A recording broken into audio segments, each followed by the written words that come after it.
Muy buenos días, tardes, noches, depende de qué hora me veas. Hoy es un día súper especial para el mundo celta, para el mundo también un poco cristiano, que es la noche de San Juan.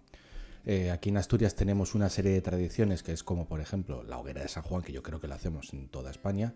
Y aquí en Asturias tenemos una tradición que es enramar las fuentes para que luego, al día siguiente por la mañana, después de la primera luz del sol que tenemos por la mañana, dicen que las mujeres que beban de ese agua, de la flor del agua, van a poder quedarse embarazadas ese año, ¿no? Entonces son tradiciones que tenemos muy arraigadas en Asturias y una de ellas también es que muchas veces con esas hogueras, pues ya no es la primera vez que me encuentro a algún músico o algún gaitero tocando alguna pieza musical para la hoguera, para la foguera o la joguera que decimos aquí en Asturias dependiendo de la zona.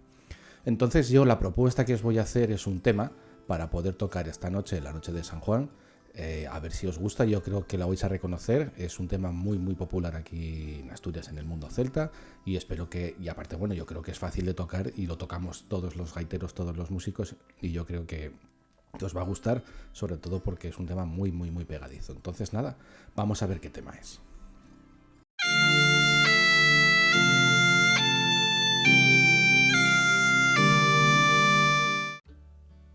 El tema que vamos a tocar para esta noche es una propuesta mía, sobre todo porque quiero, desde este canal, una primera parte que quiero hacer en este canal es que todo el mundo pueda tocar las piezas. Si te quieres sentar, tienes tu gaita, con el nivel que tengas, tu whistle, os podéis sentar y poco a poco trabajar este tipo de cosas. Entonces el tema que voy a elegir es la danza del oso. Hay un gran debate, o bueno, hubo un debate en su día, que es un tema que está muy trallado. ¿Por qué? Porque el año 84 más o menos, voy a revisar la fuente, hay un blog que se llama Folk en la Red, que tiene mucha información sobre este tipo de cosas y habla, por ejemplo, que una noche de San Juan en la plaza de la Catedral en el año 1984, por cierto, año que nací yo, o sea, esta movida me pilla a mí de niño. Bueno, ni siquiera estaba, 24 de junio no había nacido todavía. El grupo de Cornualles llamado Ragamuffin tocó esta pieza y fue muy popular. Se hizo tan popular que el gaitero Suaco Mieva lo metió dentro de su repertorio y es una de las canciones que muchas veces me pide la gente. Es increíble porque entiendo el debate de que pueda ser una canción que esté muy trallada, pero la gente se queda muy fácil con ella y es una de las primeras piezas incluso que empezamos a tocar con el si bemol porque es fácil y es pegadiza. Entonces, que me perdonen todos los haters de este tema por poner esta canción, pero yo creo que en este caso me prima más el que queráis tocarla o compartirla con quien queráis y interpretarla. Entonces lo primero que vamos a hacer, como siempre, es analizar la partitura del tema y después de ese análisis de la partitura pues nos ponemos a tocar con ello. Bien, estamos aquí con la partitura. Lo primero a destacar es que está en la armadura de aquí, que está con el si bemol, está en re menor, pero ya os hago un spoiler, no hay ningún si bemol, ¿vale? Aunque tengamos la armadura el si bemol, no hay ninguno en toda la canción. Es una de las formas que a veces se hace música para jugar a estar en una tonalidad, que en este caso va a ser casi... Es que juega dos cosas, juega con la baza de pensar que es un re menor, pero como no tiene el si bemol que pueda definir ese re menor, suena a re dórico.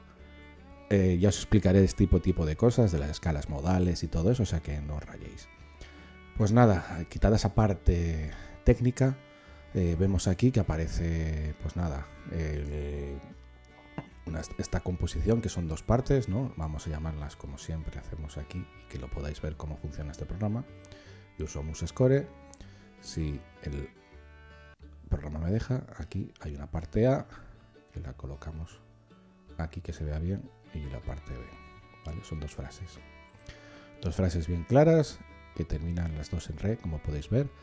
Este tipo de sonoridades, sobre todo este tipo de la danza del oso, nos lleva un poco a pensar en esas canciones medievales, ese tipo de sonoridad que es el dórico, que os lo hablaba antes.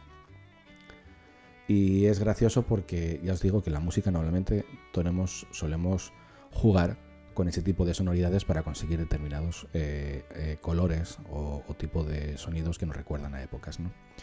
Pues nada, recordar que tenemos dos partes, una que empieza en la, ya os digo que no es de lo más complicado que podamos tocar, en la parte B, empezamos con el re, mi, fa, y terminamos, si os das cuenta, las dos frases finales son la misma, la, sol, fa, mi, re, do, re, hacen los dos lo mismo.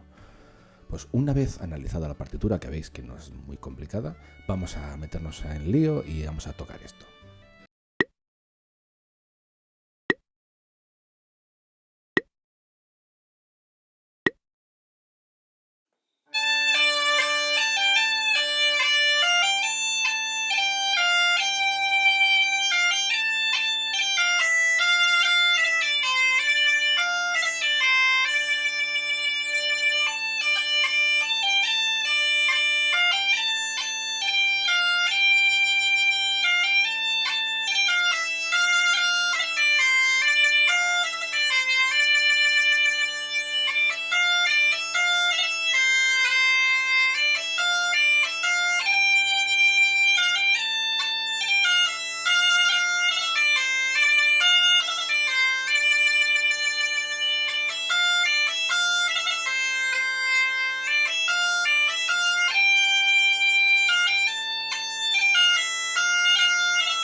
Espero que tengas una muy buena feliz noche, que dejes atrás todo lo malo, si saltas la hoguera cuidado no te quemes y sobre todo que disfrutéis de la vida, ¿no? Así que pues nada, seguir disfrutando y aquí os espero yo en mi canal con más vídeos, con más historias, con más música tradicional. Estar atentos porque esto va a empezar a coger carrerilla y voy a empezar a hacer más cosas, así que nos vemos.